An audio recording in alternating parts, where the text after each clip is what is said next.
The night begins without sound, a vast and weightless silence that presses gently against the edges of the world. The air holds its breath as if waiting for something older than dawn, and in that stillness, memory begins to move, slow and invisible, beneath the surface of time. You are not in any one moment, not yet. You are standing between centuries, where light hesitates before touching the earth. Around you, shadows fold and unfold like the soft fabric of a forgotten dream. The first light is not from the sun but from stone itself, a faint shimmer that reveals outlines. A wall, a column, the glint of dust suspended in air. Each grain turns slowly, caught in a quiet dance of waiting.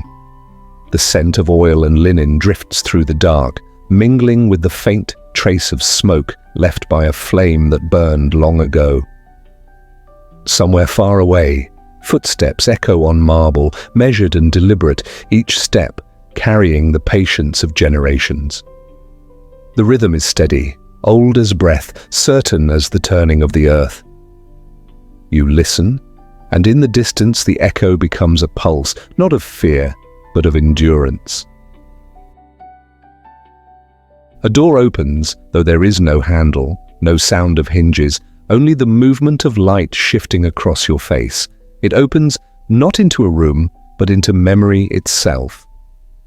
You step forward, your weight barely disturbing the dust, your heartbeat joining the rhythm that has been waiting for you. The world beyond glows with the faint color of dawn filtered through centuries of stone. A pale gold softened by time, a white touched by age, a silence so complete that it feels alive. Every sound here waits for permission. The whisper of your breath joins the space between the echoes, and the air accepts it quietly. You are not alone, though no one speaks. The walls remember the warmth of countless lives, the touch of countless hands, the passing of countless nights like this one. The floor beneath you holds stories that no longer need words. You move through them slowly, tracing the boundary between what is gone and what endures. The light deepens. The silence expands. Somewhere beyond, the world begins again, but for now, everything stands still. Time, breath, and the quiet heart of history itself. Part 2, The House of Echoes, 6 to 13. You walk through a long corridor lined with statues, their faces calm but quietly alive beneath the faint shimmer of torchlight. The marble seems to breathe in the silence, a soft pulse of reflection running along the polished floor beneath your feet. The air is dense, filled with the faint scent of wax and smoke, the residue of centuries preserved in stillness. The walls rise high, vanishing into shadow, carrying murals that the dark keeps secret. Your footsteps do not sound like your own. They stretch and return, multiplied by distance, turned into whispers by the long patience of the palace. Every corner seems to remember something, as if the air itself holds the echo of every movement that has ever passed through here. The statues do not move, yet their eyes follow the space between steps. Some are kings, some gods, some unknown faces worn smooth by time. Beneath their gaze, the corridor feels less like a place and more like a thought, an idea of order and beauty preserved beyond its meaning. The light of the torches never wavers. It clings to the marble as though time has been told to pause here. Somewhere deep inside, faint music hums, the vibration of strings, the suggestion of distant voices, the slow, unbroken rhythm of an unseen hand tracing harmony through stone. The melody has no beginning and no end. It drifts like breath across the surface of memory, dissolving and returning with the same measured calm. You stop beneath an archway. The air is warmer here, carrying traces of perfume and oil, the kind that never leaves a place even when centuries change the walls. The scent is delicate, almost sweet, mixed with the dry dust of tapestries and the faint, metallic tang of candle holders. The corridor bends slightly, guiding you onward without command. The sound of your steps blends with the murmur of the hall, and for a moment, it feels as if you are walking not on stone but through time itself. Each step a ripple, each breath a soft exchange between you and the countless lives that once breathed here. Somewhere ahead, a curtain stirs. You can see the edge of another chamber, glowing with faint gold, as though a single, unseen candle burns within. The statues line the way toward it like an audience. Each figure wears a different expression: serenity, pride, contemplation. Their faces have forgotten their names, yet their posture remembers duty. You walk between them, and their presence presses lightly on your shoulders, not as fear, but as memory made visible. The air feels thick with expectation. You do not hurry. In this place, haste would sound like disrespect. The corridor seems endless, though your mind begins to understand its rhythm. Marble, shadow, torch, silence, then marble again. The repetition creates calm. The weight of the walls no longer feels oppressive but protective, as though the palace holds you inside its slow heartbeat. Above, a vaulted ceiling curves in graceful symmetry, carved with patterns that catch the light in muted glints. Every surface tells a story of craft, of patience, of devotion to form. The palace itself feels alive, not as a being, but as an echo of thought, shaped by countless unseen hands who once knew how to listen to stone. In the stillness, the faint music grows clearer. It might be a harp, or perhaps the sound of air passing through hollow corridors far away. The tones are steady and low, a sound meant not to be heard, but to be felt. A vibration that moves through the body, through the bones, through the floor itself.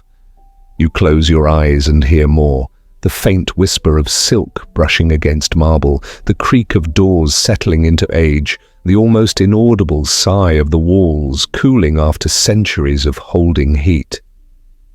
These are not sounds of movement, but of endurance. You open your eyes again. The corridor stretches ahead, brighter now, though no torch has changed. The air feels almost weightless. You can see motes of dust moving in slow circles, where the light touches them, tiny particles suspended between life and stillness.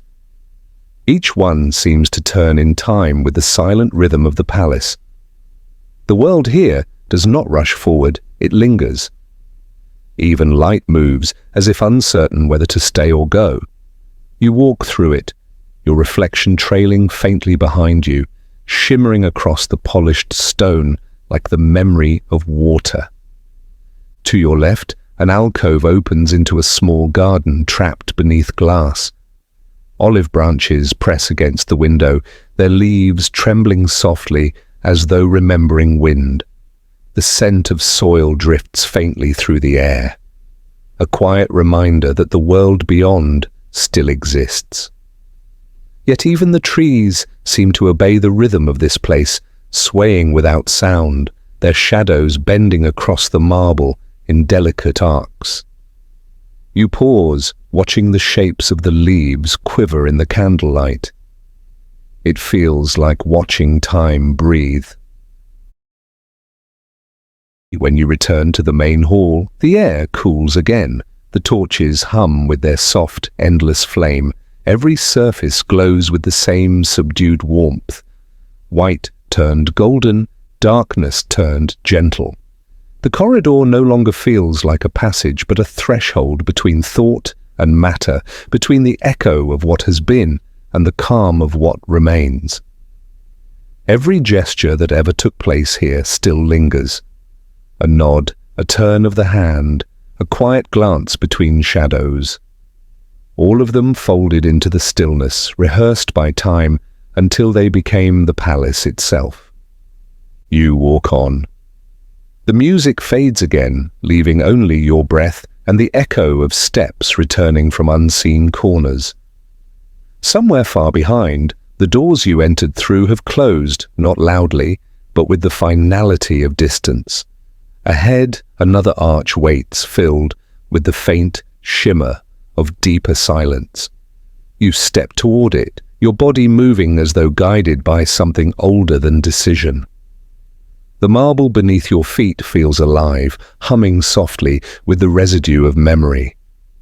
The air grows lighter, colder, filled with the thin sweetness of age. The statues fade into distance, their faces dissolving into shadow, their watchfulness becoming part of the dark. In this place, beauty and fear share the same breath, yet neither dominates. They balance each other the way day balances night, the way silence balances sound. You sense both without naming either. The corridor has no end you can see, but it does not matter. The act of walking, of breathing within this living architecture is enough. The world here moves not forward but inward, into stillness, into patience, into the quiet heart of time. You keep walking, the rhythm steady, the air unchanged. Behind you the echoes follow, not loud, not distant, only constant. They do not fade. They become you as you become part of the house that remembers everything and speaks only in silence. Part 3. Within Caligula's palace, 1300 to 2400. You are now in Rome, in the century when marble still gleamed with new light, when the air above the city shimmered faintly with heat rising from the stones, and the palaces of emperors stood like mountains carved by human hands. The palace on the Palatine Hill lifts itself above the streets, its arches vast, its columns breathing the golden air of the empire. From here, the whole of Rome lies below, a web of markets, baths, temples and gardens threaded with smoke. The city murmurs in the distance, but up here the sound becomes muted, softened by distance and the weight of luxury. The walls are white, polished until they reflect every spark of light, and beneath them stretches a labyrinth of halls that smell of incense and oil. The palace stands not merely as a dwelling, but as a thought made solid, a monument to the idea that one man's will can outshine the sun. Inside, the corridors extend without end, vanishing into gold-lit turns and chambers where no sound dares to linger. The air hums faintly with warmth from the torches, though no flame ever flickers without permission. The ceilings rise high enough to hold silence itself. Along the floors lie mosaics of hunting scenes and distant battles, bright stones forming patterns that have outlived the men they depict. Servants move along these corridors like shadows in human shape. Their sandals make no sound, their eyes remain low, their breathing soft and hidden. They have been trained to exist only as motion, gliding, waiting, obeying. Every gesture here has been measured. Even the act of walking becomes ritual. The rules are simple but absolute. Do not speak first. Do not look too long. Do not breathe too loudly. In this palace, air itself feels borrowed. The emperor's presence fills every space, even when unseen, like the weight of heat before lightning. He walks somewhere beyond these walls, his footsteps impossible to distinguish from the pulse of the place itself. His name is not spoken here. It is carried like a shadow behind every glance. He is Caligula, a man who believes himself infinite, whose moods rise and fall with the same rhythm as storms. The corridors reflect his will, vast, perfect, cold. In one chamber, gold catches the torchlight and scatters it into 1,000 quiet flames. Tapestries hang heavy, embroidered with myths that blur the line between gods and emperors. On the tables, bowls overflow with fruit so bright they seem lit from within. Silver cups shine like mirrors, their surfaces reflecting faces too careful to reveal thought. The laughter that fills these rooms never reaches the eyes. It is practiced, shaped to please, released only at safe moments. The sound rises, touches the ceiling and dies there. Beneath it, something quieter endures. The unbroken rhythm of fear, precise and patient, beating like the heart of the palace itself. Caligula's shadow drifts through the halls before he enters. The servants feel it first, a stillness in the air, a shift in light. When he appears, he does not walk so much as glide, wrapped in silk that gleams with the same hue as his walls. His eyes are bright but unreadable, reflecting torchlight without warmth. He speaks softly, his words deliberate, as though each one reshapes the world. Those who serve him bow deeply, not in reverence, but in calculation, understanding that silence is the truest form of survival. Around him, even laughter becomes a weapon. What pleases him one day may condemn the same gesture the next. The line between favor and ruin is drawn thinner than the edge of a blade. The banquet halls stretch wide, their air thick with perfume and sound. Musicians play behind veils of silk, their notes trembling like moths. The emperor sits beneath a canopy, surrounded by marble gods who seem to watch his every movement. He eats slowly, each bite mirrored by those around him. The gold plates gleam, the wine catches the light like fire. Conversation flows carefully, each phrase balanced on the edge of danger. No one speaks too freely, for words here have weight, and even a whisper can fall like a stone. The courtiers have learned to survive through stillness, through the subtle language of eyes and silence. The palace itself listens. Its walls, carved from white stone, have absorbed centuries of words unspoken. Every torch seems to lean toward the sound of breath. The marble columns gleam with the soft residue of human touch, the passing of thousands of hands that have bowed or trembled or clung to life within these halls. Even the air seems aware, as if it remembers every secret ever carried through it.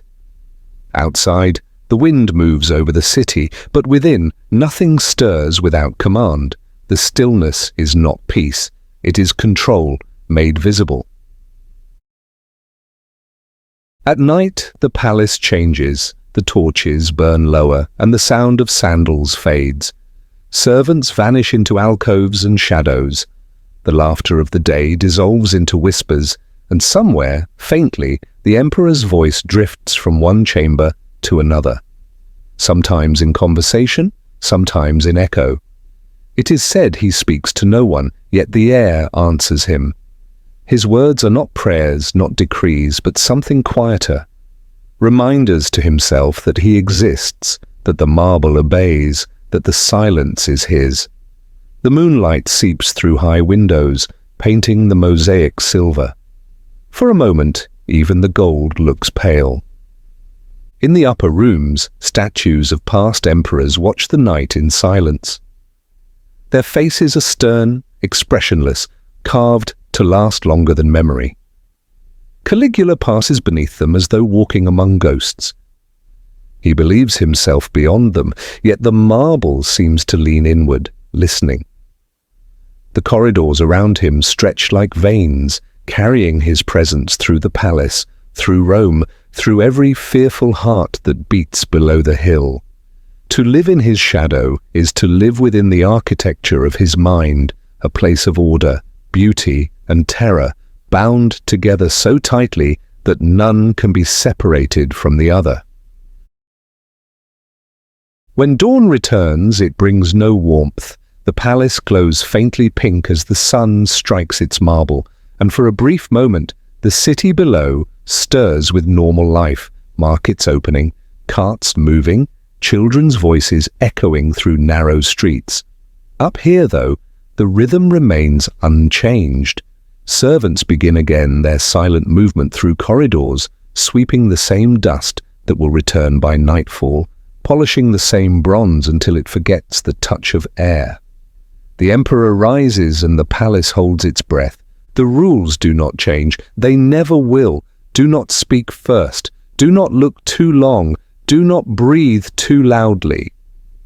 Each command is not just instruction but protection, a map through the invisible currents of power. The servants know them as they know their own pulse. They have learned that survival is not defiance but invisibility.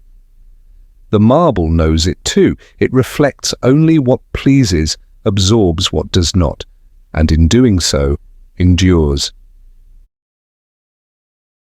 As the day lengthens, the heat gathers within the walls, trapped by gold and silence. The emperor's presence flickers through the rooms like a shifting flame, impossible to predict. Some moments he smiles and the air lightens. The next, the same gesture brings stillness so deep that no one breathes.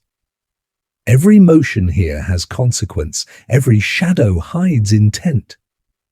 Yet through it all, the palace remains calm, its beauty unbroken, its stillness eternal.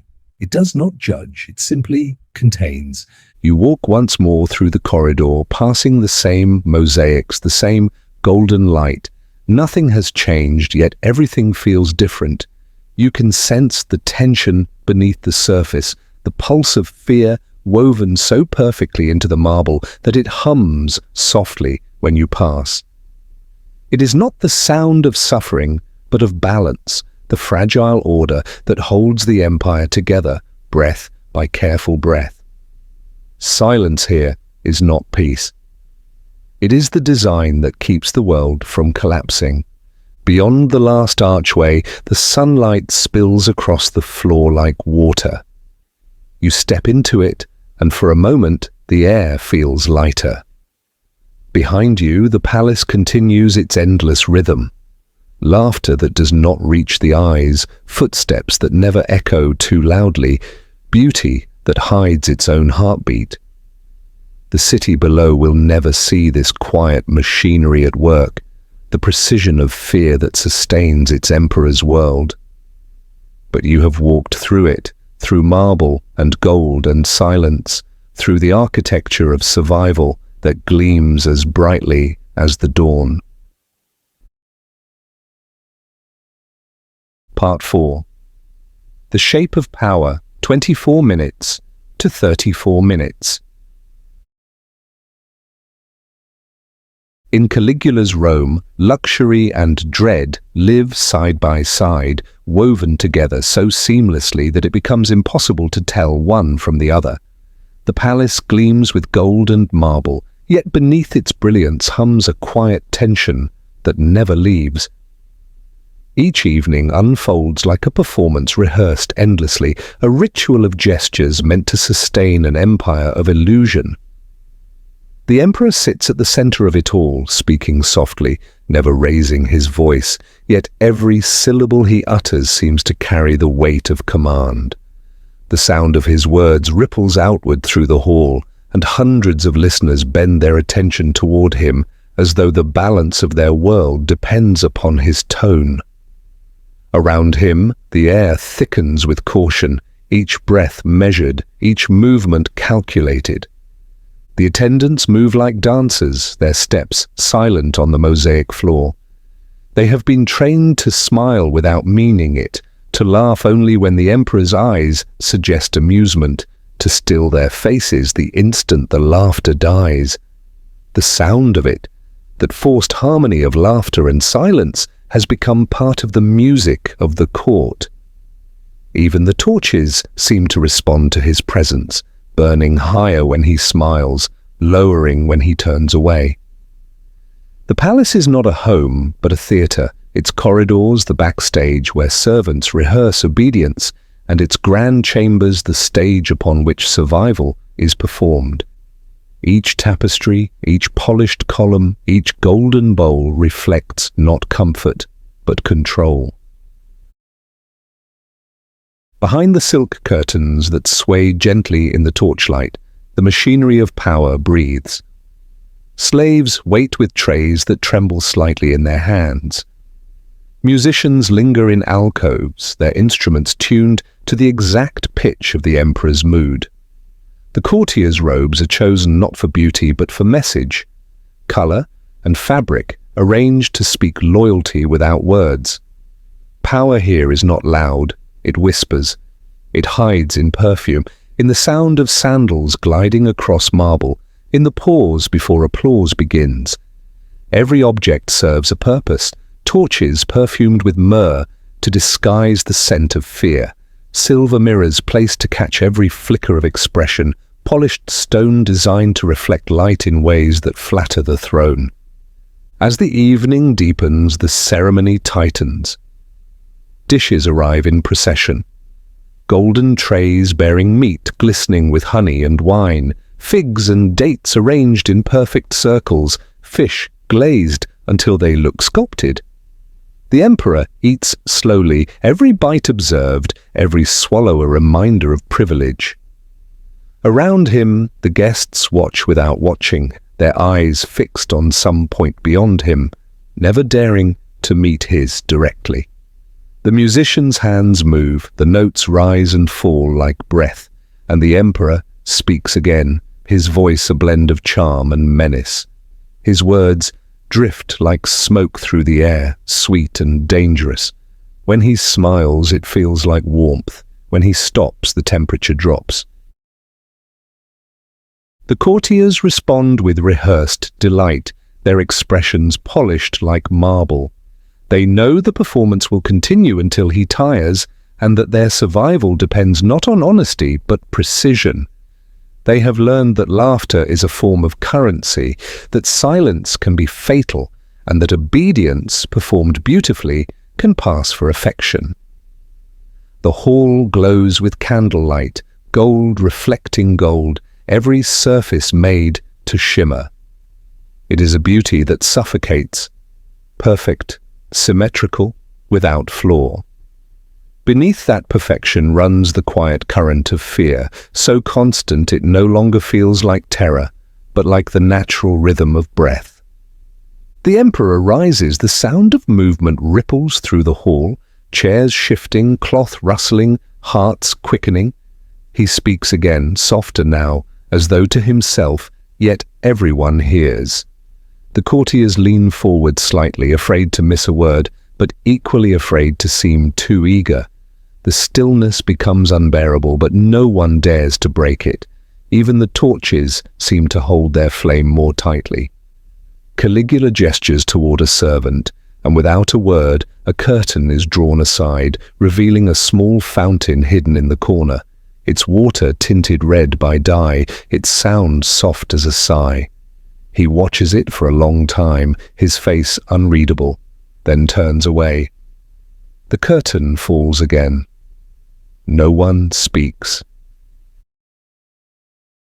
Power in this place is not a crown, not a sword, but a silence that dictates every sound. It moves invisibly through glances and pauses, through the alignment of bodies and the tremor of light on gold.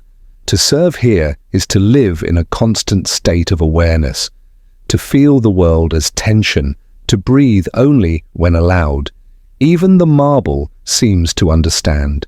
It reflects light like an eye, watching everything that passes over it. The ceilings are painted with gods, their colors dim in the torchlight, and though their forms are divine, their gaze feels human, weary, knowing. The palace is both a shrine and a trap, a place where reverence and fear share the same walls. When the feast ends, the emperor withdraws to his private chambers. The guests remain seated until he has vanished completely, as if the act of standing might disturb the fragile balance he leaves behind. Then slowly, the room exhales. Servants move forward to clear the remains, their faces blank, their eyes lowered. The laughter that once filled the air lingers for a moment longer, then fades entirely, leaving only the faint hiss of torches and the quiet drip of wine spilled on marble. The air grows heavy again, as if the walls themselves absorb the tension. Night takes hold of the palace like a tide, moving through corridors. The gold grows darker, the torches burn low, and the whispers of guards replace the sounds of feasting. They move in pairs, their armor catching the light in small flashes. Their words are fragments, brief exchanges of duty, caution, fatigue. Even they speak softly, as though the air might carry their voices to ears best left sleeping. Somewhere far above, wind brushes against the high windows, stirring the curtains. The palace breathes. Sleep does not visit this place easily. It waits outside the walls, patient, cold, listening. Inside, every shadow feels inhabited, every silence watchful. The servants rest where they stand, eyes half open, waiting for another call that may never come. Somewhere in the distance, a musician plucks a final note, letting it fade into the vastness of the hall. It echoes once, then disappears. The marble cools beneath the touch of night, the gold dulls, the perfume fades, yet the air remains charged, as if power itself refuses to rest. In the darkness, the palace reveals its true shape, not the visible splendor of columns and draperies, but the invisible design of control, the symmetry of fear. Every space is measured to remind those within it that they are seen, that they are small.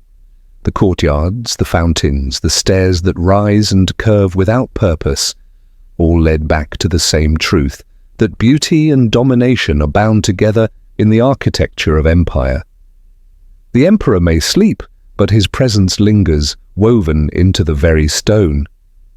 The night stretches on, endless and deliberate. The torches flicker lower until they seem to breathe with the marble. The air grows cool, the sound of footsteps fades, and only the faint pulse of the palace remains, slow, steady, unbroken. Outside, the moon drifts over the city, touching rooftops and temples with its pale hand. Rome sleeps, but on the Palatine Hill, the silence continues to rule. Within its walls, power hums softly, waiting for morning, patient as stone, alive as breath. Part 5. The End of the God, 34 minutes to 42 minutes.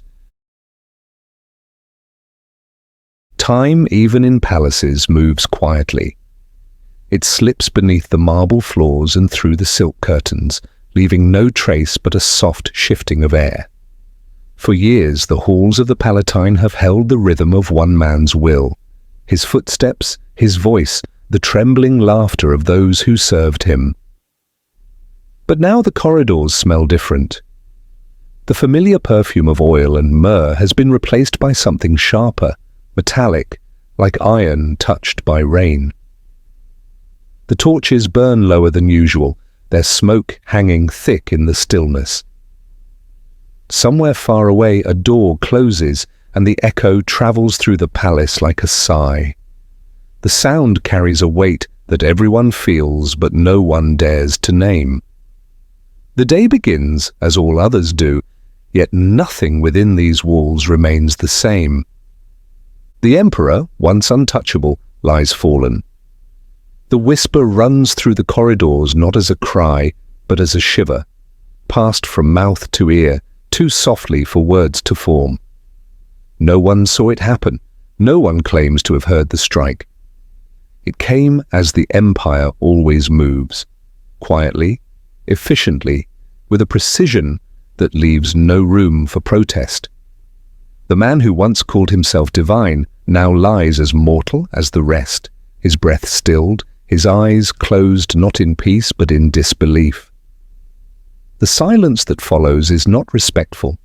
It is the silence of exhaustion, of an entire world exhaling at once. For years, fear had been the air itself. Now, for the first time, there is space to breathe, though no one yet remembers how. The guards stand motionless outside the chamber. Their armor glints faintly, their hands rest on spears, but their eyes are unfocused. They have served him for so long that even now, with their duty ended, they remain fixed in posture, caught between obedience and freedom. The marble beneath them is stained in small places where the air carried the scent of iron. They do not look down. They do not speak. The statues that line the corridor, carved in his image and in the likeness of gods, stand as they always have, unblinking, perfect, indifferent. The torches flicker, and for a moment, light passes across their faces, as if life were considering them, then retreats. Outside, the city wakes beneath the same sun that rose on every other morning. The Tiber glimmers, the markets open, the sound of wheels turns along the streets. Rome does not pause for the fall of a single man, not even one who named himself eternal. Bakers knead their dough, soldiers march through the gates, and children chase shadows along the walls. The empire continues its breathing. Yet high on the hill, within these marble halls, the air feels different, lighter, colder, unsure of its own weight. The rhythm that once filled the palace has ended, and the silence that replaces it feels too vast to occupy. Servants move carefully, their footsteps muffled by habit. Some pause before the great doors, uncertain whether to continue. Others remain hidden, listening. The halls echo with the absence of command. Where once there were orders and laughter and danger disguised as pleasure, there is now only stillness. The tapestries hang unmoving, the gold loses its glow, the air itself feels suspended. The palace, for all its grandeur, has become a shell, an echo of itself. The gods painted on the ceilings stare down without expression, their faces serene and distant, untouched by the fall of their mortal reflection. The marble gleams, but its meaning has vanished. The same corridors that once seemed endless now feel narrow, confined by emptiness. You walk through them, each step stirring a faint whisper from the floor. The scent of iron follows you, faint but persistent, mixing with the cool air rising from the stone. It smells not of violence, but of finality. The torches hiss softly, their flames bending as you pass. You can still feel the presence of the man who once ruled here, not as a spirit, but as an impression carved into the space itself. His voice lingers in the silence, not as sound, but as a memory of power that refuses to dissolve completely. In the great hall, the throne stands untouched. Its gold surface reflects the dim light of morning, and the cushions still bear the shape of the body that once sat there. Dust has not yet settled. Around it, the air feels hollow, as though the walls themselves are waiting for another to claim the space. Power has ended the way it began, without warning, without sound. There are no cries, no mourning. The empire does not weep for its gods, it merely replaces them. The courtiers who once bowed so carefully will soon bend their knees to another, and the cycle will begin again, smooth and unbroken. The empire knows only continuity. The name changes, the silence remains. You move deeper into the palace. Each chamber you enter feels smaller, though nothing has changed in measure. It is the absence that makes it so, the lack of presence, of authority, of fear.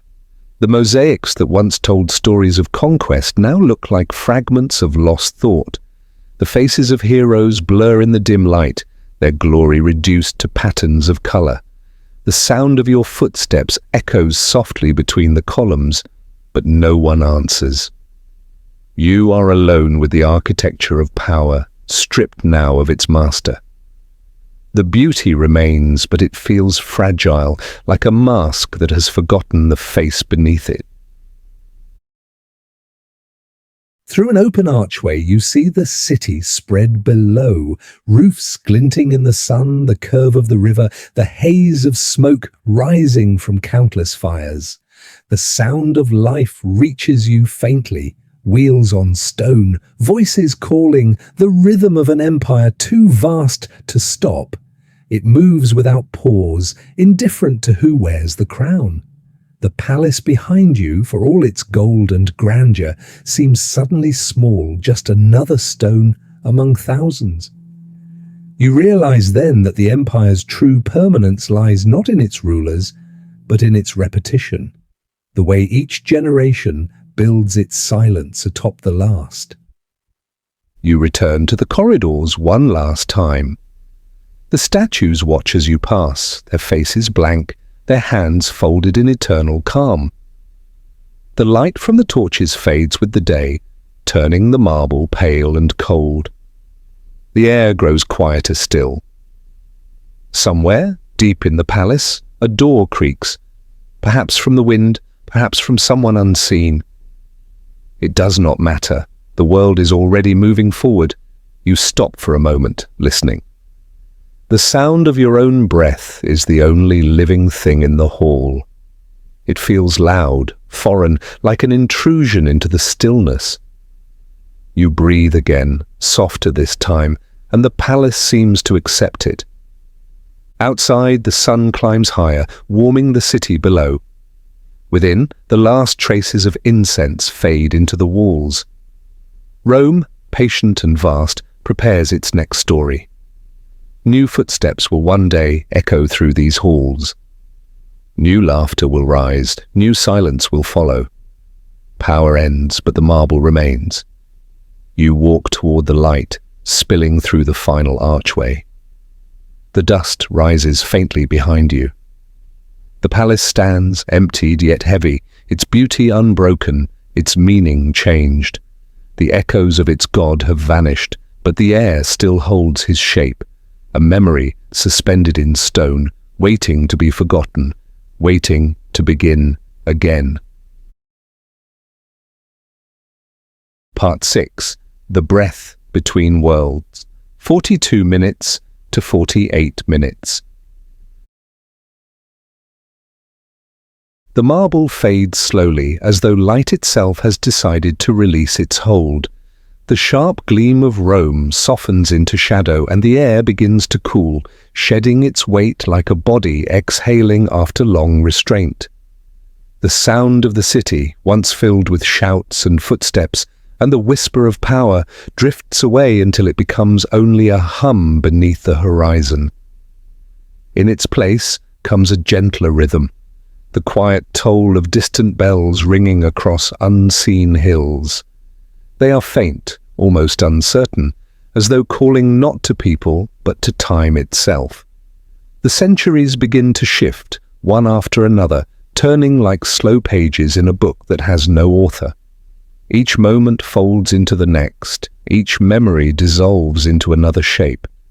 The air between worlds grows thin, and through it, something softer begins to breathe. You stand within that breath, the space between endings and beginnings. Around you, the colors change. The gold of empire melts into amber, warm and calm. Shadows lengthen, but they do not darken. They move with the grace of clouds passing over a sunlit wall. The wind carries new scents: oil, pigment, water from a nearby river. Somewhere beyond sight, someone hums a melody while grinding color into powder. You are leaving the empire behind, not as an exile, but as a traveler, crossing from one dream to another. The roads that once led to conquest now lead toward creation. The weight of marble gives way to the texture of canvas. Beneath your feet, the stone shifts. It is no longer the marble of palaces, but the worn cobblestone of a city that has traded grandeur for patience. The air hums with a different kind of life. Quieter, but no less powerful. Bells ring again, this time nearer, their tone fuller, rounder, touched by human warmth. They echo through narrow streets lined with arches and courtyards where fountains murmur softly. The sound is not of command, but of invitation.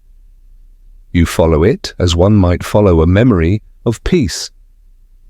The sea is behind you now, the great empire, fading into haze, its voices replaced by the steady rhythm of footsteps on stone.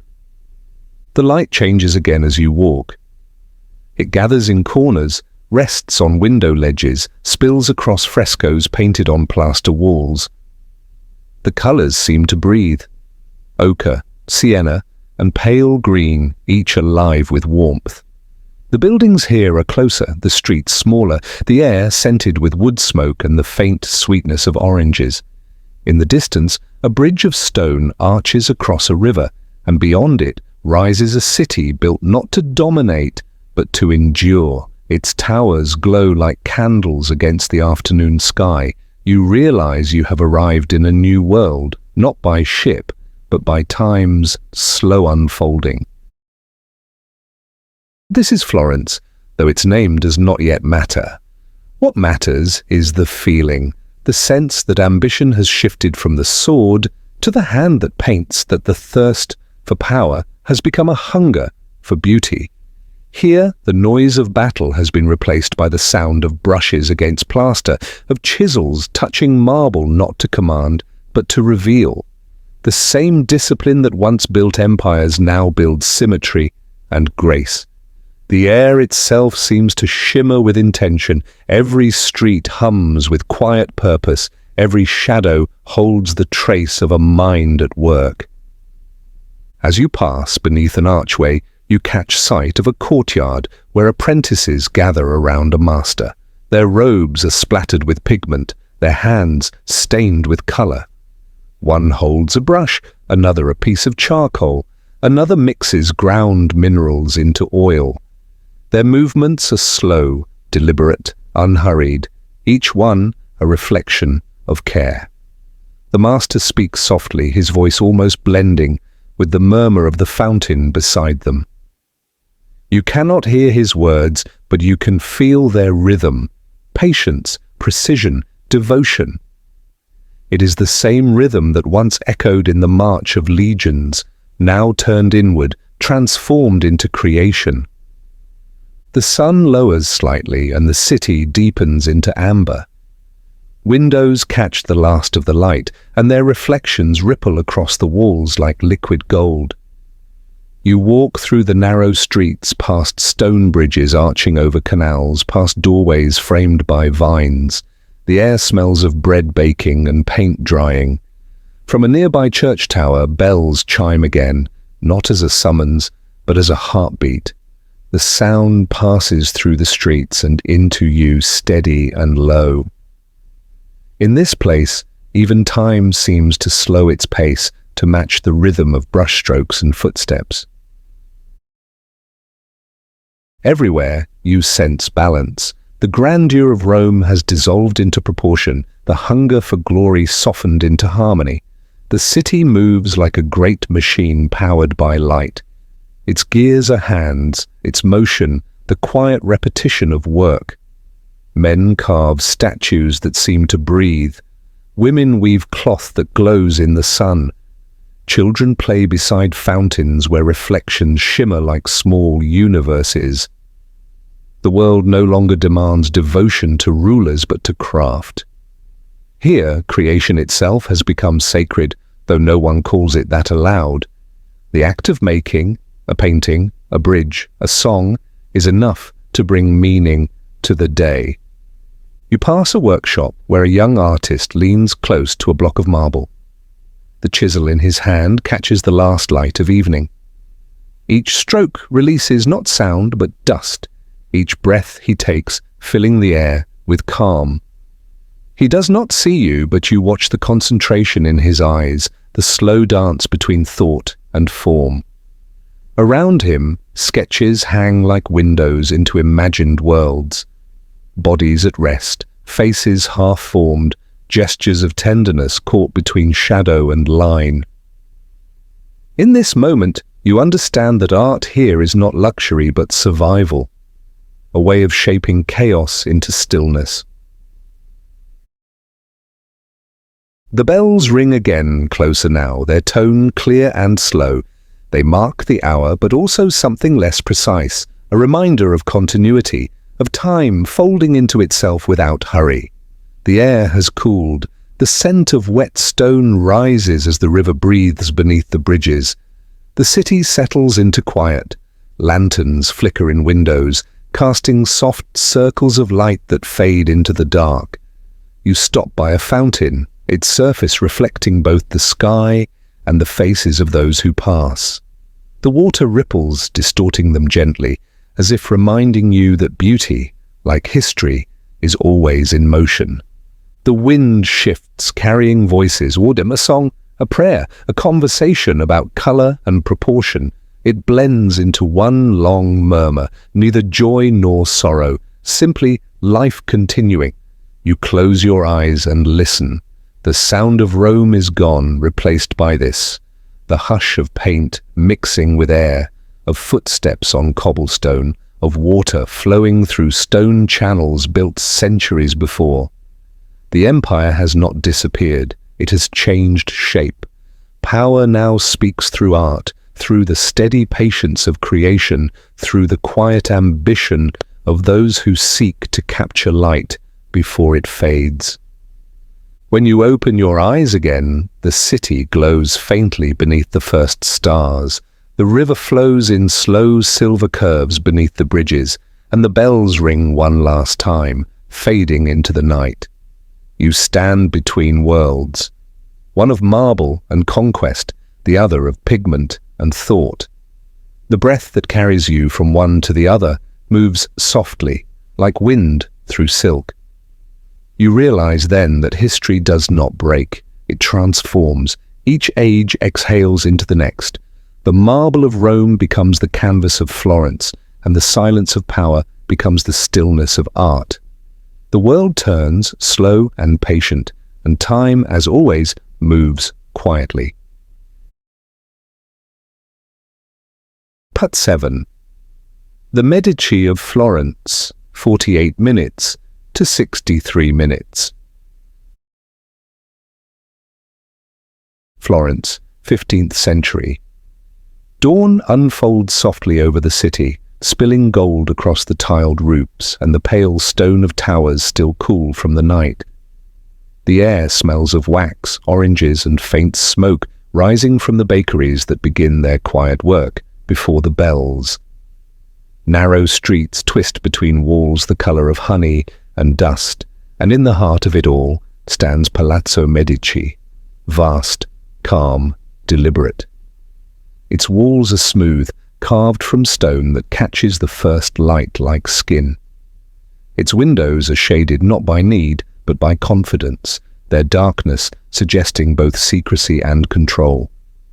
Within those walls, the pulse of the city beats slowly and precisely, a rhythm made not by soldiers or kings, but by men who have learned to govern through patience, art, and charm.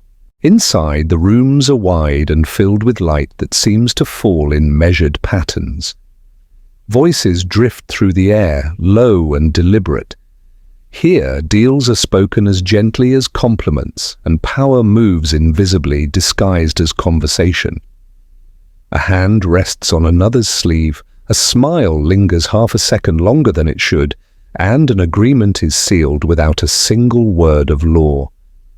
Gold changes hands, yes, but so do glances, promises, and secrets.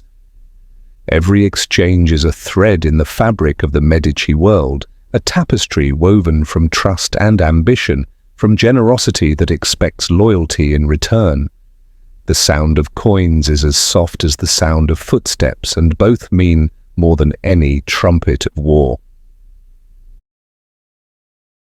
The Medici rule, not by decree but by presence. Their power is an atmosphere, a fragrance that fills the air rather than a banner that flies above it. To see them is to understand that control does not need to shout. In their company, even silence feels like obedience.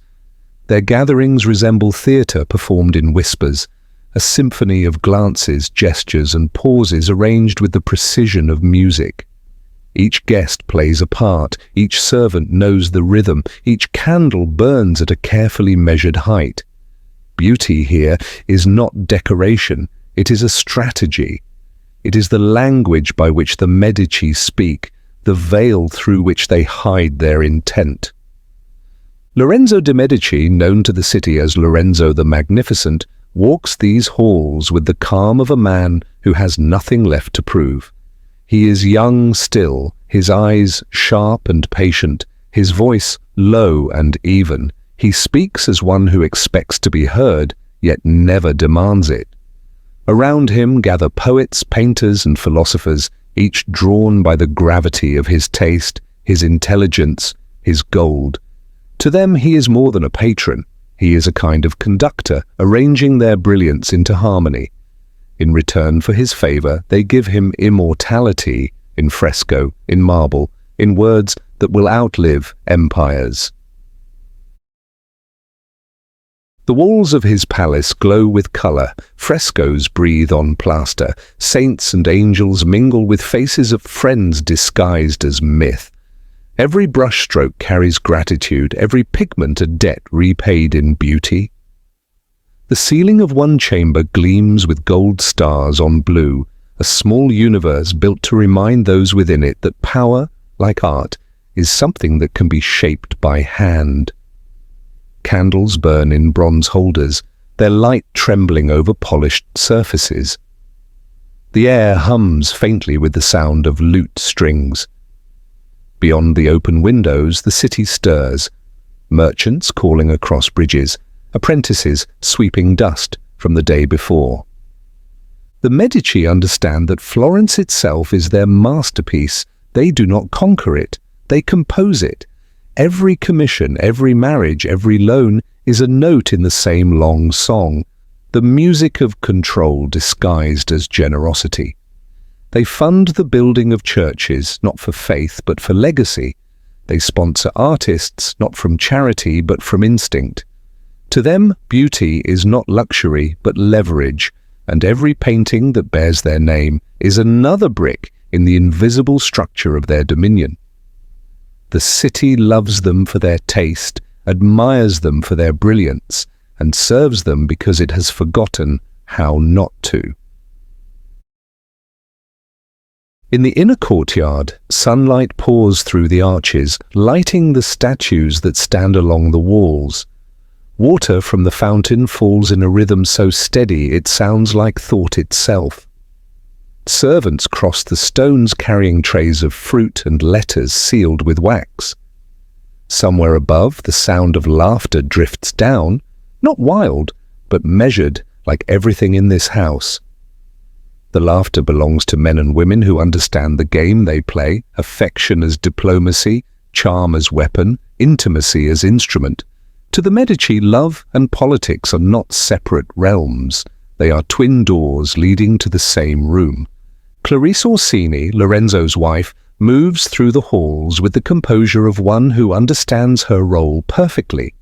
Her presence balances the extravagance of her husband's world, the quiet embodiment of virtue in a household built on allure.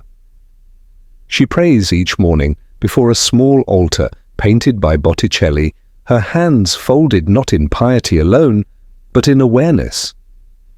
She knows that her stillness is as essential to the Medici myth as Lorenzo's brilliance. When guests enter the palace, they see not indulgence but order, not scandal but stability. Her calm gaze assures them that the family's glitter is anchored in restraint. Elsewhere, in rooms scented with ink and parchment, clerks calculate the fortunes that move across Europe. Ledgers record debts owed by kings, interest collected from dukes. The Medici Bank is an empire without borders, its influence carried in paper rather than steel. Ships sail from Pisa bearing wool and silk, and in return come gold and spices from the east. Every transaction tightens the invisible net around the continent. Even the Pope himself owes them favor, though neither side speaks of it aloud. Power here is not enforced. It is accepted, as naturally as the rising of the sun. Evening falls slowly over the city, washing the rooftops in amber. The bells of Florence toll across the Arno, their sound soft and resonant, echoing off the walls of the palazzo. Inside, candles are lit again, and the rooms transform. The day's business gives way to ceremony. Musicians tune their instruments, servants pour wine into crystal cups, and the guests begin to arrive. Poets, merchants, courtiers, ambassadors. The air fills with the faint perfume of roses and myrtle. Conversation begins low, like the opening of a symphony. Lorenzo greets each visitor with the same steady warmth, his words chosen as carefully as his attire. He knows that charm, when used with precision, is the purest form of command. As the evening deepens, the palace glows. The frescoes seem to move in the flickering candlelight. Music drifts through the halls, mingling with the scent of food and wine. Yet beneath the beauty, the structure of control remains perfect. Every guest has been placed in the right seat, every alliance reaffirmed through laughter. When Lorenzo raises his glass, the entire room follows. Not because he demands it, but because it feels inevitable. He smiles and the city holds its breath. Outside, the night gathers over the river. The reflections of lanterns ripple across the water, breaking into fragments of gold. From a balcony, you can see the city stretching in every direction, domes, towers, narrow bridges, and distant hills. The stars above Florence shine with quiet indifference, yet something about their stillness mirrors the calm within the Medici walls. Power here does not burn, it glows.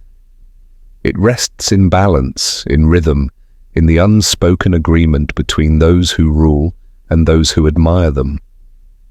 The bells ring once more, slow and deliberate, marking the hour.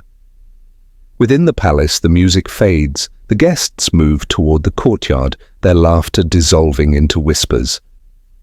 The fountain continues its endless rhythm. In the silence that follows, the city itself seems to listen. Not to the words of kings, but to the sound of art breathing through the night. The Medici have built something more enduring than empire. A world in which beauty is command, affection is currency, and the line between love and power has vanished. Florence sleeps beneath its own perfection, dreaming in the language the Medici taught it, the quiet, radiant poetry of control. Part 8. The gentle machinery of influence. 63 minutes to 76 minutes. In Florence, politics no longer sounds like marching boots or clashing swords. It moves with the softness of conversation, the quiet tempo of a well-tuned instrument. Words are chosen as carefully as colors in a painting. Gestures mean more than decrees. In candle-lit rooms beneath ceilings painted with myths and stars, men gather not to shout or fight, but to listen. A poet reads verses written for beauty, but remembered for power. A banker listens, smiling faintly, his hand resting on a letter sealed with red wax. Around them, the air shimmers with the delicate hum of influence, unseen but constant, as vital to the city's rhythm as breath itself. At the center of this world stands the Medici, the family who has turned influence into an art form. Cosimo began it with silence, a kind of wisdom that spoke through patience. He understood that power, to last, must not be felt as a weight, but as a presence. His fortune, earned through trade and calculation, became the bloodstream of the Republic. Gold flowed from his ledgers into cathedrals, workshops, and palaces. What he built was not only a bank, but a network, a web of gratitude and obligation stretching from Florence to Rome, from the Pope to the painter. His voice was quiet, but his shadow stretched across nations. When he died, the city mourned not a ruler, but a pulse that had kept its heart alive. Lorenzo, his grandson, inherited not only that shadow but the light that came with it. He perfected what Cosimo had begun. Where Cosimo ruled by patience, Lorenzo ruled by charm, not with the force of will, but with the grace of invitation. His gatherings were a form of government disguised as pleasure. Beneath frescoed ceilings, poets, philosophers, and statesmen dined beside merchants and priests. A word spoken over wine became a policy. A smile could mend a rift between families. The table replaced the throne. The scent of roasted herbs and burning wax mingled with politics, turning negotiation into ritual. Clarice Orsini, his wife, kept the household balanced. Her presence was the still water beneath the glitter of Lorenzo's world. She maintained the appearance of virtue, not through pretense, but through a kind of inner discipline. Her prayers were real, her restraint deliberate. While others danced or whispered, she observed, and in her quietness, she anchored the house. To those who visited the palazzo, she represented order, proof that the Medici's brilliance rested on moral ground. To Lorenzo, she was the still center of his storm, the silent witness to his endless performance of grace. Around them, muses moved like threads of silk, Lucrezia Donati, Simonetta Vespucci, and others whose beauty became part of the family's mythology. They were not lovers alone, but symbols, embodiments of art's alliance with ambition. Painters saw in them divine forms, poets called them immortal. Yet their immortality served a purpose. They transformed private desire into public image. In a city that worshipped proportion and balance, the Medici learned to make affection political. Every flirtation was an alliance, every sigh a strategy. Letters flowed like rivers through this network of hearts and minds. Couriers crossed the Alps and the Apennines carrying not only orders and ledgers, but sonnets, gifts, and promises. A letter from Florence could change the fate of a distant court. Each line, written in Lorenzo's hand, carried a double meaning, friendship and expectation intertwined. To a duke, he wrote of poetry, to a pope, of beauty and faith, to an artist, of vision and eternity. Between every word lay the soft machinery of influence, unseen but precise. The Medici learned that persuasion, when wrapped in kindness, travels farther than command. Within the Palazzo Medici, power breathed like perfume, subtle, pervasive, impossible to escape. Every painting, every curtain, every arrangement of fruit or flower had intention behind it. A visitor entering the great hall might see only beauty, but beneath that beauty was a map of loyalties. The frescoes told not of heaven but of lineage. The sculptures celebrated not gods but benefactors. Even silence was curated. The pauses in conversation, the long glances between guests, the careful pace of servants, all were part of the performance. The Medici understood that appearance was not the opposite of truth, it was its most enduring form. In the city beyond their gates, their influence unfolded through marble and melody. Churches rose under their patronage, filled with light that filtered through windows colored by their coin. Artists painted saints with the faces of their patrons, musicians composed hymns that carried the Medici name between each note. Florence gleamed, and beneath its beauty pulsed the rhythm of their wealth. The city loved them for what it saw and obeyed them for what it could not see. Their empire was not measured in land, but in hearts and habit, in the way people spoke, dressed, and dreamed. The Vatican, under their watchful generosity, became a stage of equal splendor. When Giovanni and later Giulio rose to become popes, Leo X, and Clement VII, the Medici presence reached the highest altar of the world. Rome shimmered under their touch, marble polished, frescoes commissioned, choirs echoing through new domes. Yet even there the tone remained gentle. Influence was not imposed, it drifted, graceful as incense. Artists knelt before popes who once knelt before bankers. The chain of reverence had become circular, endless. The Medici learned to rule without ruling. They replaced command with persuasion, authority with grace. When Lorenzo walked through the streets, people greeted him not as a monarch, but as a man whose favor meant prosperity. His generosity was strategic, his charm deliberate. He paid the poets who praised him, the architects who built in his honor, the philosophers who taught his children. Not for vanity, but for permanence. He knew that beauty lasts longer than law. To govern through art was to leave no scar, only memory.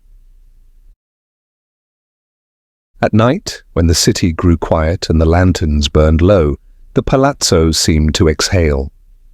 The echo of footsteps faded into the courtyard, the marble cooled, and the air filled with the soft hum of the river Arno beyond. In that silence, one could almost hear the machinery of Florence turning, invisible gears of affection, favor, and ambition grinding softly beneath the calm surface of beauty. The Medici world was not a storm but a system, intricate, elegant, and self-sustaining. Each act of generosity tightened the circle, each gesture of kindness reinforced control. And yet, for all its refinement, the system depended on one fragile truth, that charm, like art, must be constantly renewed. Each painting required restoration, each alliance, attention. Lorenzo knew this and accepted it. His letters continued, his gatherings multiplied, his presence filled every corner of the city like sunlight through glass. Even as enemies plotted and fortunes wavered, he remained unshaken. He had learned the deepest rule of influence, that those who seem effortless often work the hardest to remain so. In the end, Florence itself became his reflection, its domes and frescoes, its laughter and diplomacy, its balance of light and shadow, all were expressions of the same philosophy, that power, when disguised as beauty, can endure without resistance. The bells of the city tolled gently, not to summon armies, but to mark the passing of hours filled with quiet purpose, and beneath their sound, the gentle machinery of influence continued its patient motion, turning, breathing, enduring, shaping the world, one whisper at a time.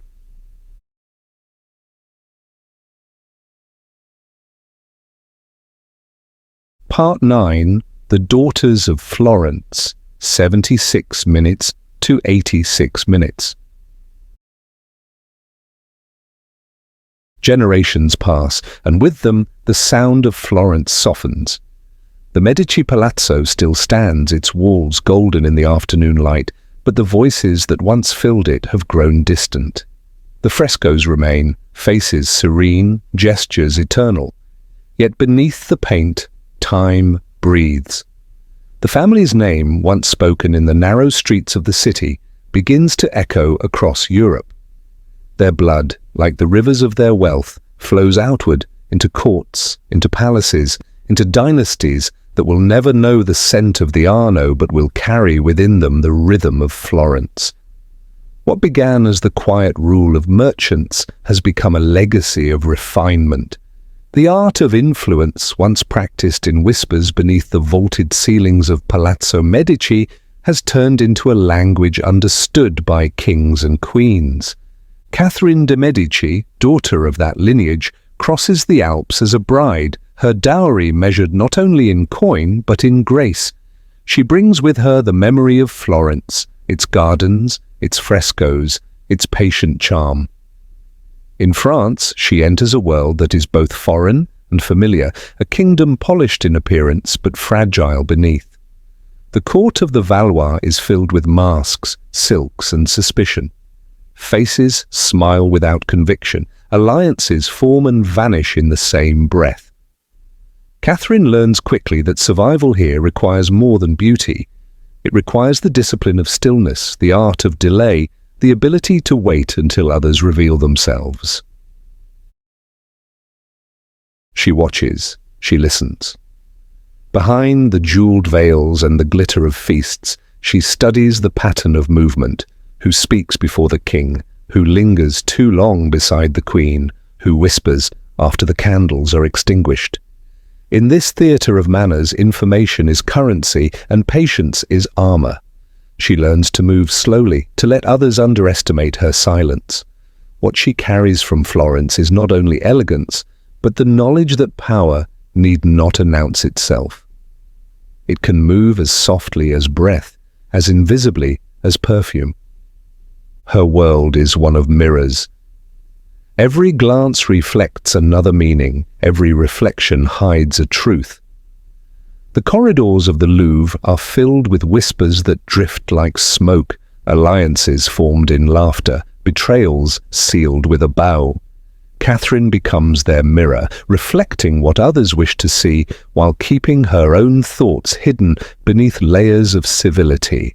She perfects the Medici art of presence, the ability to be everywhere and nowhere at once, to seem open while revealing nothing. In her chambers, letters arrive from every corner of Europe, some written in ink, others in code. She reads them by candlelight, her face calm, her eyes steady, the shadows moving like thoughts upon the wall. The years turn. Kings rise and fall, wars bloom and fade like storms, yet Catherine endures. She survives widowhood, rebellion, the suspicion of nations. Her strength is not defiance but endurance, not fire but water. Patient, adaptable, impossible to contain. She becomes the quiet architect of France's balance, her will hidden within gestures of grace. The same patience that once built Florence's beauty now sustains a fragile monarchy. Around her, courtiers whisper her name with fear and fascination, unsure whether to call her mother, queen, or ghost. In her presence, the art of diplomacy changes shape. It is no longer a contest of words, but a choreography of silences. When Catherine walks through the halls, the sound of her silk gowns brushing the marble is enough to command attention. She speaks little, and when she does, her voice carries no tremor. Even her pauses are deliberate, moments carved from air, designed to make others fill them with confession. The court becomes her instrument, and she plays it with invisible hands. She invites poets and astrologers, painters and perfumers, surrounding herself with beauty, not for comfort, but for control. A feast arranged with precision can influence an alliance. A painting placed in the right corridor can remind a guest of loyalty. The scent of roses in her antechamber becomes part of her strategy. Memory carried in fragrance. In the Medici way, aesthetics and politics are inseparable. The appearance of harmony sustains the illusion of peace. To govern through elegance is to make obedience feel like admiration. Her sons inherit crowns, her daughters thrones, yet Catherine's influence remains the thread that binds them all. Through her, the Medici spirit flows into France, patient, calculating, humane, yet unyielding. She writes letters late into the night, her hand steady, her words measured. To one ally, she sends comfort, to another, warning. Her sentences are woven with dual meanings, each capable of turning friend into servant, rival into partner. The art of persuasion, born in the quiet halls of Florence, has now become an empire of correspondence. Across Europe, her name travels with the scent of ink and the sound of parchment folding shut. Around her, Europe breathes the same mixture of elegance and caution. Spain sharpens its gold, England polishes its crowns, Rome watches from afar. Every court borrows a little from Florence, the love of beauty, the precision of diplomacy, the understanding that to rule is to persuade.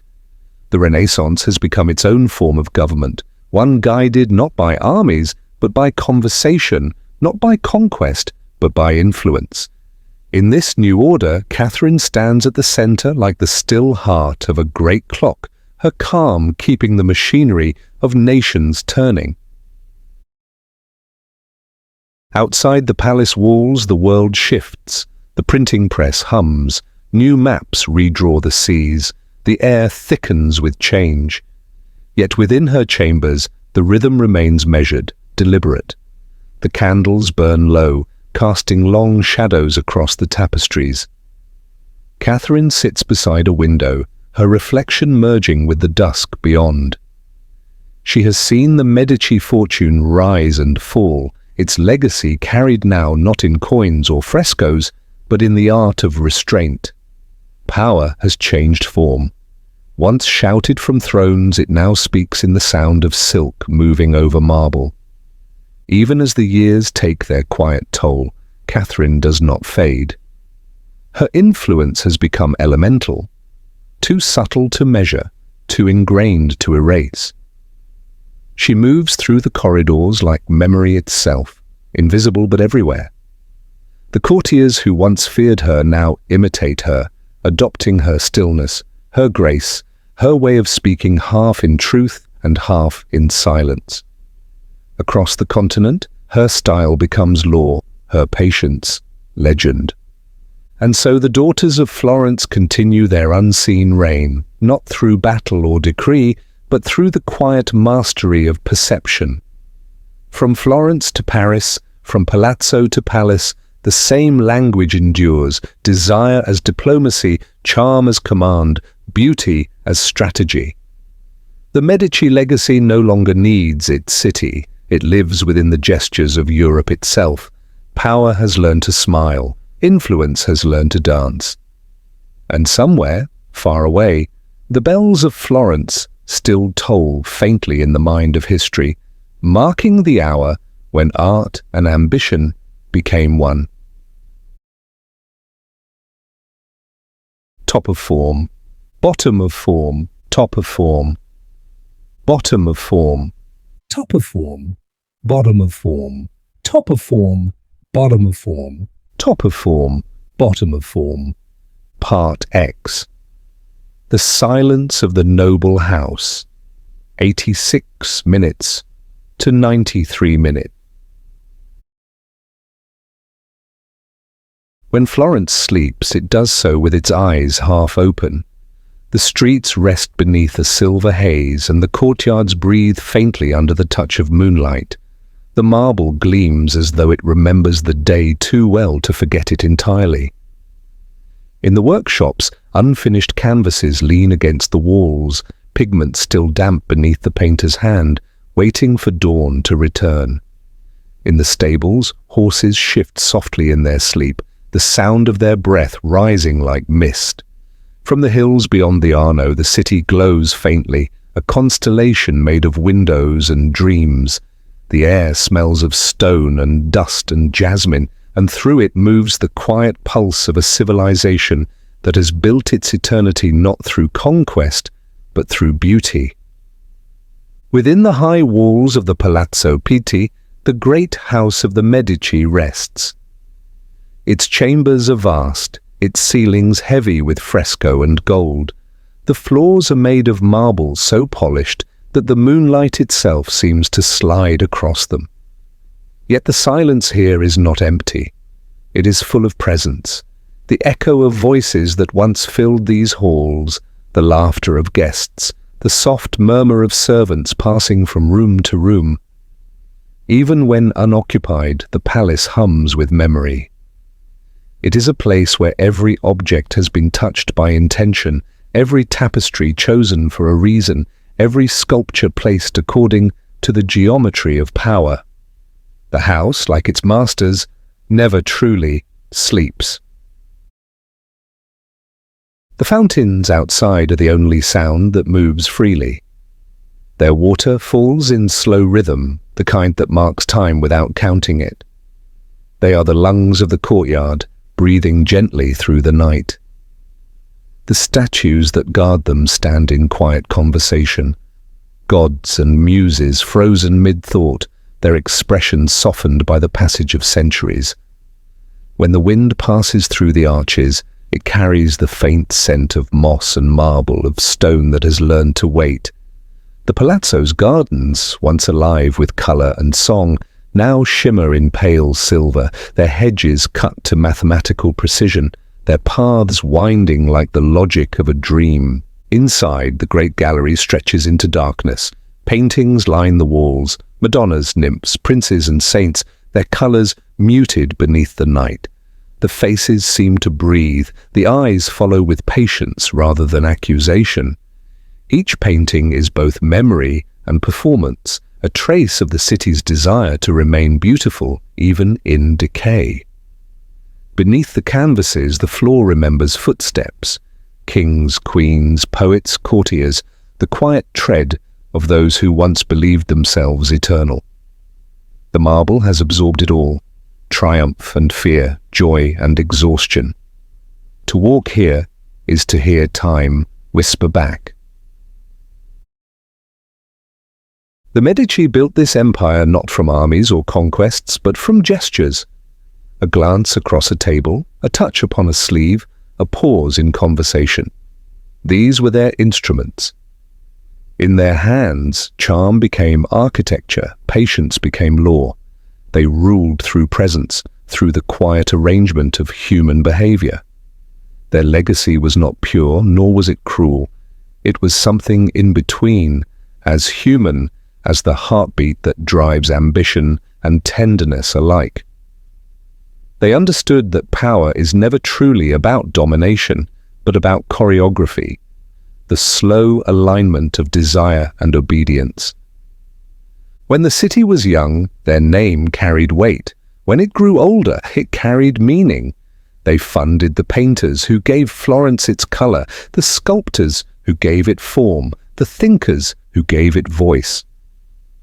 But in the end, what they left behind was something quieter. The knowledge that influence, when woven gently enough, becomes invisible. Now in the stillness of midnight, that invisible web hums faintly beneath the surface of the city. The Medici may be gone, but the air they shaped continues to move according to their rhythm. A lone servant crosses the hall carrying a lantern. Its light pools over the marble, illuminating the edge of a tapestry, the glint of a gilded frame. Dust drifts like slow snow through the beam.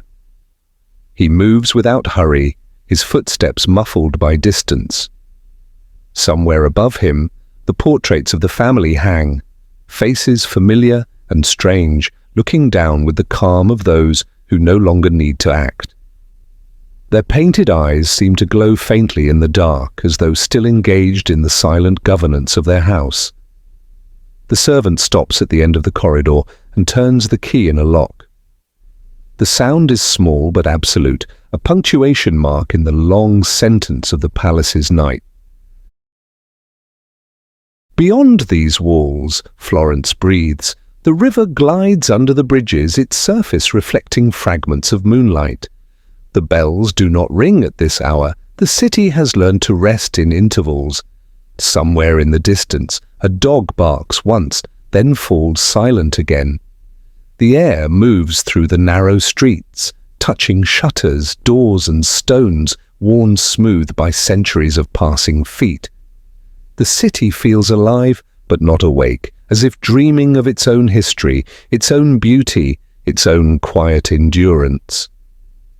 In one of the palace chambers, a candle burns low.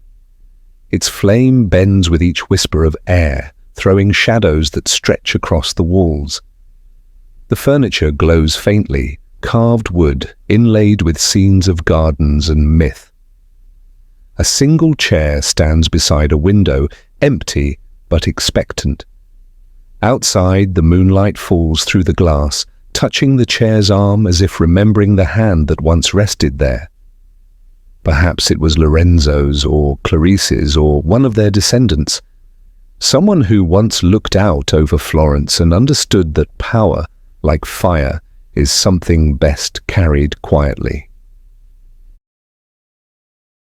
As the night deepens, the silence thickens until it feels physical, a fabric draped over the city.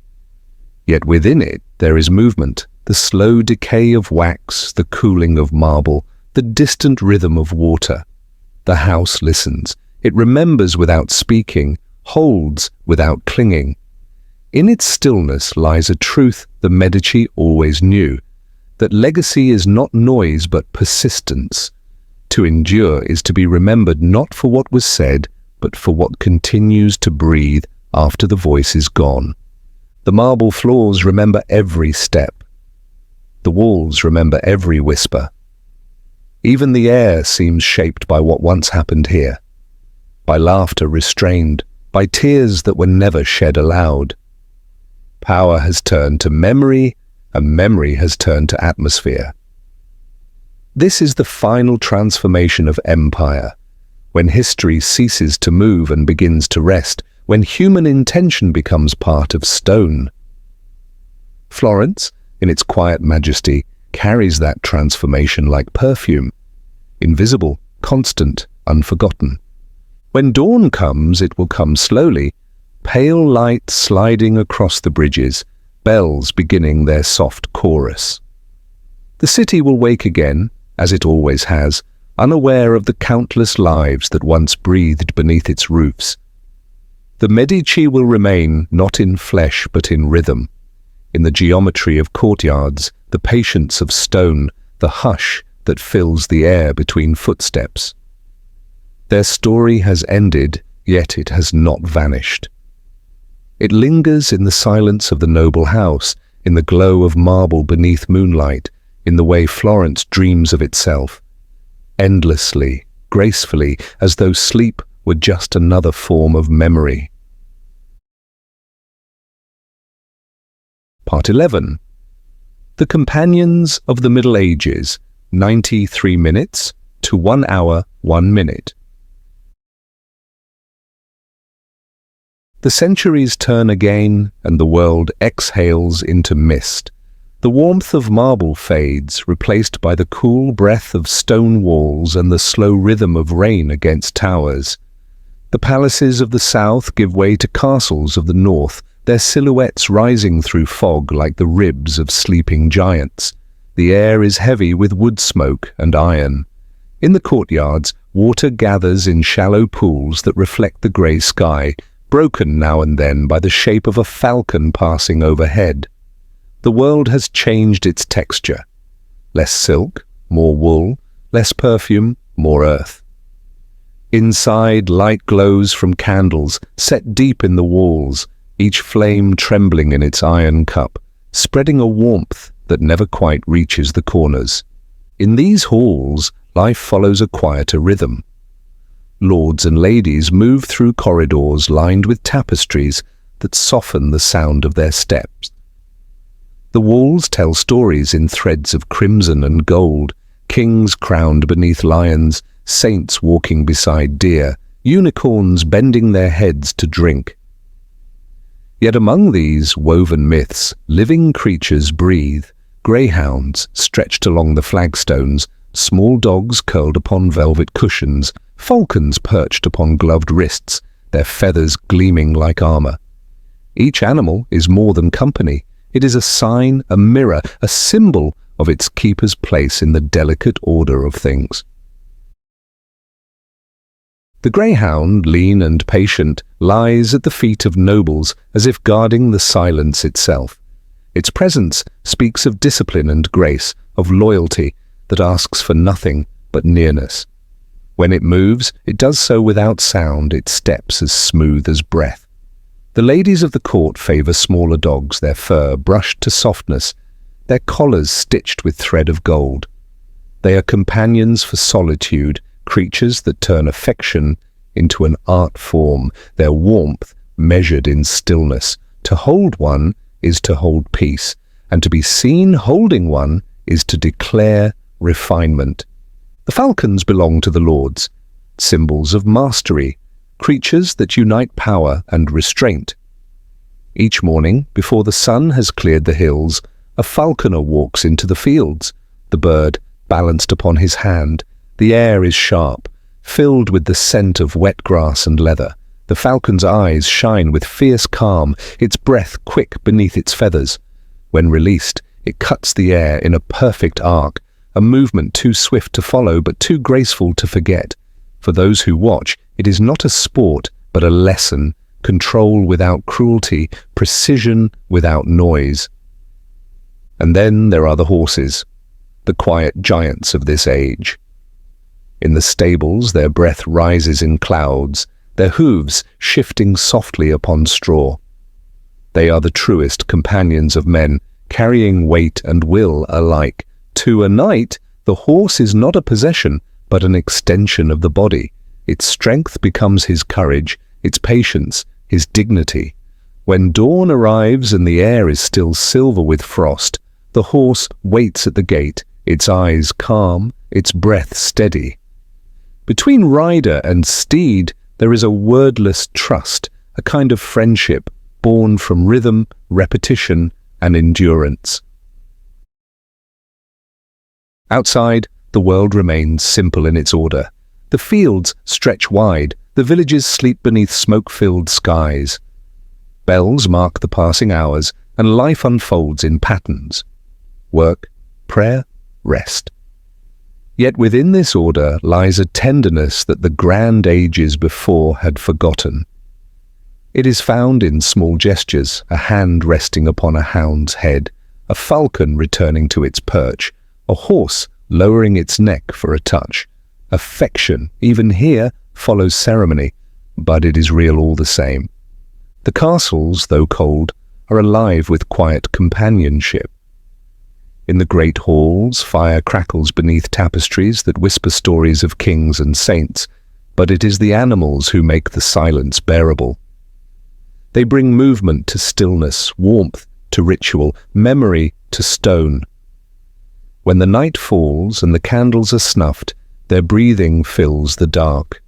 Slow, steady, patient. The world outside may belong to war and winter, but within these walls another rhythm holds, that of trust, loyalty, and shared endurance. And so the centuries settle into calm. The noise of empire has faded, replaced by the soft communion of creatures and men. Power here is quiet, built not from marble but from devotion, not from gold but from the warmth that passes between living beings. The age of steel and stone breathes gentle and solemn through the presence of its companions, the hound, the hawk, the horse, each carrying, in its silence, the tender weight of the Middle Ages. Art 12, The Black Prince and his Destrier, 100, 1:0, 0 to 110:00. Now the fields open wide beneath a pale and colourless sky.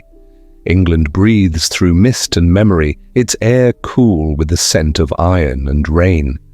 The century is the 14th, and the grass lies heavy with dew, bending beneath the weight of morning. Across the plain, banners stir faintly, their colours dimmed by fog.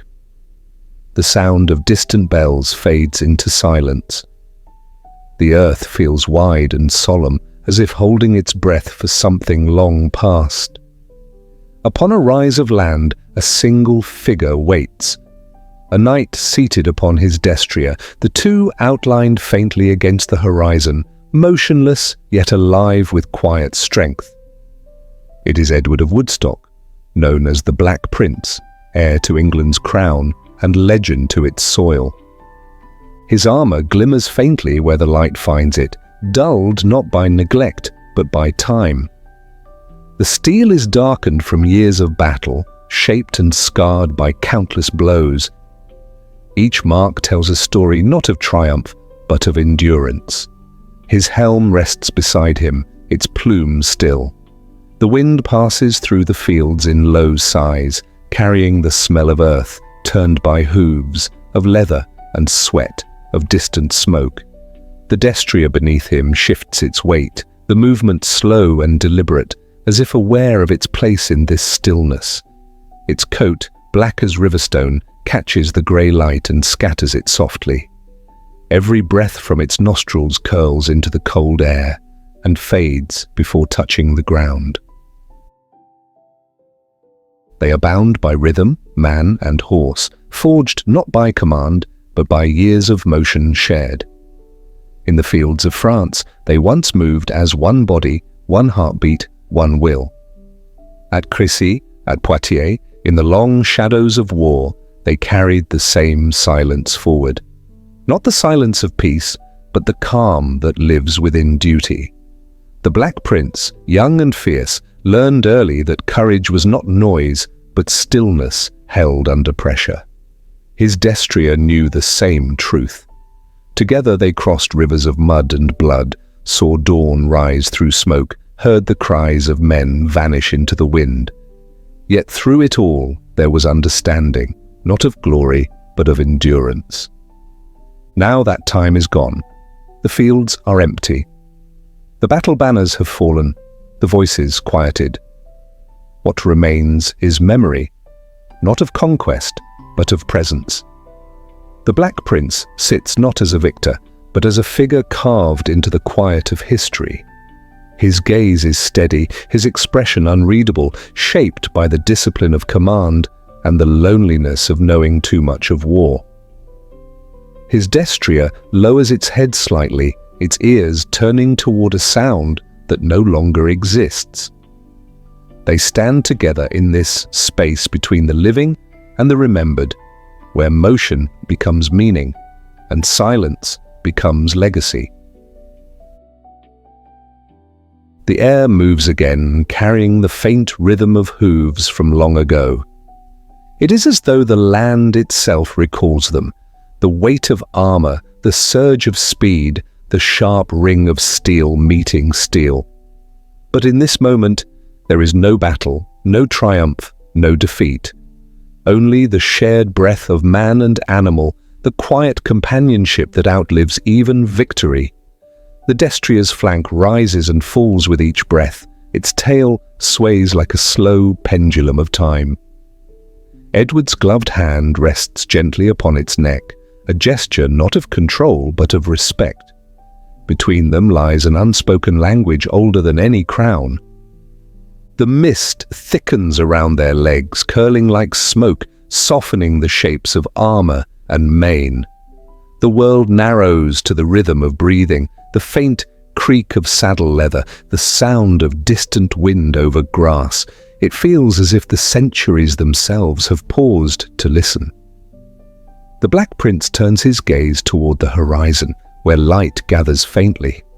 Not dawn, but remembrance. He knows that this is the hour when stories turn into echoes. The destrier shifts once more, its hooves pressing into the damp earth, leaving no sound, only a pattern of prints that will vanish with the next rain. There is peace here, but not the peace of rest. It is the stillness of completion, the quiet that follows a life lived within purpose. The knight does not look back, for there is nothing behind him that time has not already taken. He sits tall, his armor catching the last of the dim light, his shadow blending with that of his horse. Together, they seem less like two beings than a single shape, one that belongs as much to myth as to the world. When both are gone, the wind will keep their rhythm.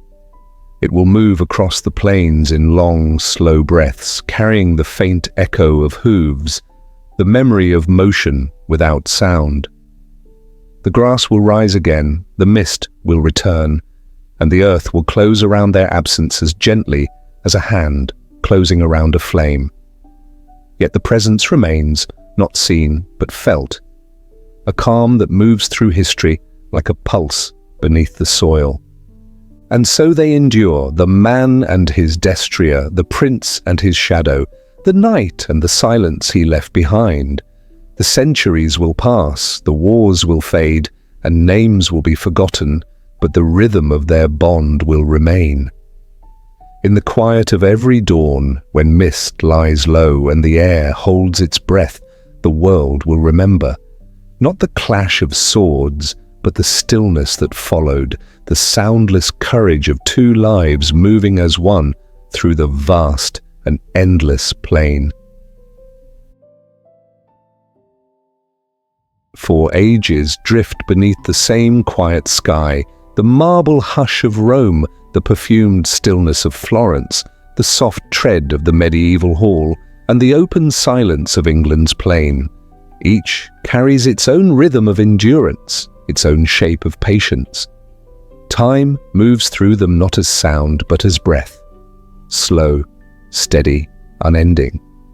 The empires fade, the cities rest, the castles crumble into the soil. Yet the air still remembers the touch of those who built, who waited, who endured. The marble that once trembled beneath the feet of emperors now cools beneath the moon. The palaces that once shimmered with gold now glow faintly with dust. The halls where falcons slept still hold the scent of smoke and wool, and the wide fields, long emptied of battle, keep the sound of hooves in their sleep. History, when it rests, does not vanish. It softens. It folds its weight into the quiet spaces between moments, into the air we breathe without knowing it. Each life that passed became part of its pulse, each silence a note in its long and patient song. And as the night deepens, the centuries breathe together. Rome, Florence, the Middle Ages, England. Their stories woven into one calm exhale. The light fades. The world loosens its grip. For a while, everything sleeps.